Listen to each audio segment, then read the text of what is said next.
Gonzalez, and in this assignment, I was assigned Section 4 of Phonics from A to Z, Creating Lessons for Success.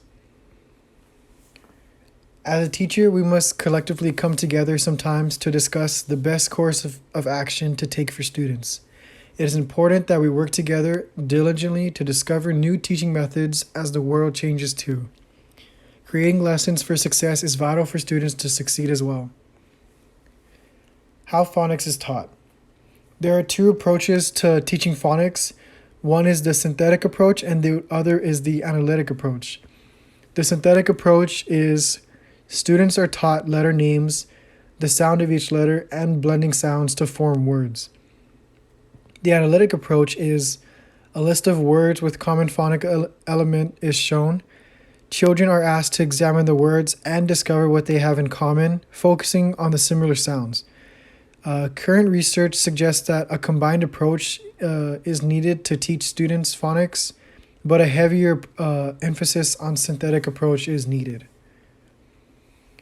Characteristics of strong phonics instruction. The term that they used inside the book was active, social, and reflective. And what this means is that students are actively practicing it. They are practicing it socially with other students or teachers, and they reflect on if they are learning or not, as well as the teacher reflecting if the student is learning as well. The purpose of phonics instructions is not that children learn to sound out words. The purpose is that they learn to recognize words quickly and automatically so that they can turn their attention to comprehension of text. Scope and sequence. The sequence and the list that is given to us inside the book is that you teach short vowel sounds before long vowel sounds, teach consonants and short vowels in combination so that words can be generated as early as possible. Be sure that the majority of consonants taught early on are continuous consonants. Use a sequence in which the most words can be generated, and progress from simple to more complex sound spellings. What does a good phonics lesson look like? And here is a sequence that is given that is the best way for a lesson to play out for students. And I'll just read it very quickly. Use a logical sequence. Be explicit in your introduction of sound spelling relationships. Provide frequent and daily lessons. Keep the lessons relatively brief and fast-paced. Keep the lessons focused. Begin lessons with what children know. Create a classroom environment in which children become active word watchers. Provide a built-in review of previously taught sound spellings in each lesson. Use blending exercises, repeated readings, and so on. Adjust the pace or scope of learning according to children's needs. Regroup children according to their needs. Link phonics instruction to spelling. Make learning public. And provide instruction that is reflective. Memory devices. Memory devices are used to help students understand the sound spelling relationship with letters and words. For example, Gary is a gopher. He loves to gulp down food. So they're using Gary, the letter G for Gary to describe gopher, and they're just trying to put into the student's head the letter G and the sound of G. So Gary is a gopher. Gary gulps down good food. They're just trying to get that repetition in there, and that's one of the many memory devices that a lot of teachers and students use. Teaching children how words work. Blending is when students combine the sounds of a word to successfully say the word. Blending comes naturally to many students, but practicing saying words slower is a great practice for blending.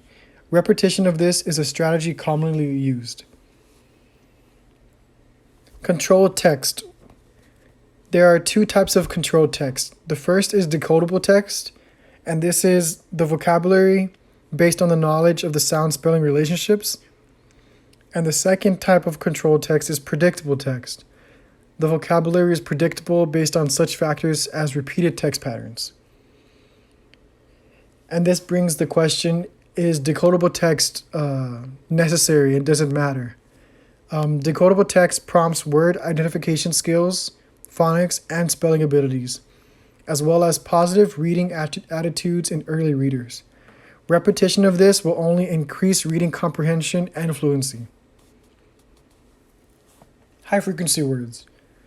High-frequency words play a huge role in hybrid controlled text. Of the 600,000 words in English, only a small amount appear frequently in print. Although they are not ranked high on the order of words that students should learn, there is a general agreement that they should not be abandoned. Other popular techniques for developing high-frequency and decodable word knowledge. One of them is word building, and this is where students get flashcards and there are letters on them, and students are tasked with creating a word from those letters. Another one would be word ladders. Students form words based on the spelling pattern and word meaning. And in this example, there's a diagram of a ladder, and students just keep on climbing up that ladder to see the pattern in each word meaning. Flashcards with a purpose. Students create sentences with words that are written on flashcards. Nouns and verbs are separated to make it easier for students to create sentences and know the difference between the two. So this one is just like word building, but instead of cards having individual letters, cards have individual words. And this is for when students are higher up in their level of phonics and words and spelling. Sample lessons. The steps to take when creating sample lessons is repeated reading and warm-up, explicit instruction of sound spelling relationship, blending and word building exercises, reading connected text, and dictation and writing. Phonograms. A phonogram is a letter or series of letters that stands for a sound, syllable, or series of sounds without reference to meaning. Phonograms have been used for spelling instruction because word patterns are the most effective vehicle for teaching spelling. Phonograms can also provide a boost to early reading instruction. Phonogram word lists consist of many types of words. Each phonogram is categorized by vowels and the variant of it when put together with another letter or vowel. And pages 162 to 174 show the whole list of phonograms that could be used. It's a lot of them. What about rules? Don't make rules, generalizations, the emphasis of phonics instruction. Teach only those rules, generalizations with the most utility.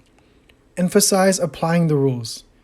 Don't teach the rules too soon or too late. Never teach rules as absolutes. Structural analysis. This is what you should do when teaching phonics and teaching words to children so that they could fully understand and not make mistakes as little as possible. So you have to prepare them for all of these that I'm about to state.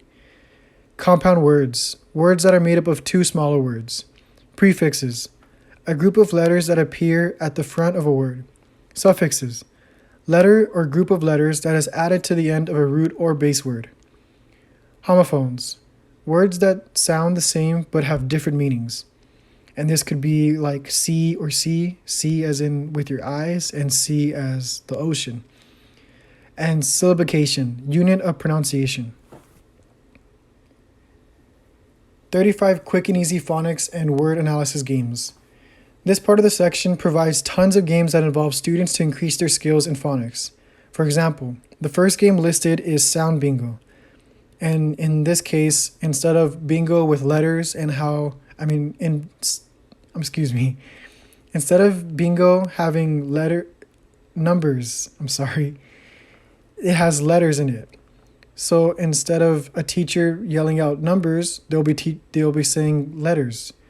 And students will hear the letters and see the letters on their paper, and this will give them a better understanding of how they sound like and a better knowledge of phonics. Workbooks. Workbooks are seen by many students and even teachers as bad. They are only bad when that is the only source of practice that students are shown. Workbooks are indeed great practices, and this section, as well as the internet in general, can provide fun and engaging ones. Assessments. Workbooks and sheets aren't the only thing provided in this section. Assignments are too. Assessments are aimed to formally assess how much a student has learned over a period of time. These tests are great ways to see a student's progress in learning, seeing how far they have come and how much work is still needed.